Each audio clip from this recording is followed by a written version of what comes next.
దేశంలో సంవత్సరానికి 1,50,000 మంది రోడ్ యాక్సిడెంట్లో చనిపోతున్నారు. ఇందులో దాదాపు 12-15% ట్రక్స్ వల్ల చనిపోతున్నారు. అందులో ఈ ట్రక్స్ రెగ్యులర్గా కమర్షియల్గా ఎక్కువ తిరుగుతూ ఉంటుంది. ఒక్కొక్క వెహికల్ ఎక్కువ డిస్టెన్స్ తిరిగేది ఈ ట్రక్స్ తిరుగుతూ ఉంటాయి. ఈ ట్రక్ డ్రైవర్స్కి ఈ ముందు అసలు సమాజంలో ట్రక్ డ్రైవర్ అంటే పెద్ద గౌరవం లేదు. వాళ్ళకి సరైనటువంటి ట్రైనింగ్ లేదు, వాళ్ళకి సరైనటువంటి రెస్ట్ లేదు.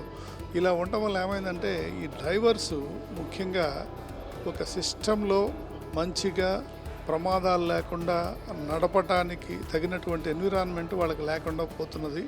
అలాంటి ఎన్విరాన్మెంట్ క్రియేట్ చేయడానికి ఇక్కడ ఈ టాటా మోటార్స్, TV9 వాళ్ళు ఈ సెమినార్ పెట్టి ఇక్కడ లారీ ఓనర్స్ అందరినీ సమావేశపరిచి ఈ డ్రైవర్ల యొక్క సెక్యూరిటీ కానీ సేఫ్టీ కానీ వీటిని ఎట్లా ఇంప్రూవ్ చేయాలనేది ఆలోచించడం చాలా మంచి విషయం. ఇలా డ్రైవర్లని కొంచెము వాళ్ళ సేఫ్టీని కనుక మనం ఇంప్రూవ్ చేయగలిగితే ఓవరాల్గా రోడ్ సేఫ్టీ కూడా ఇంప్రూవ్ అవుతుంది.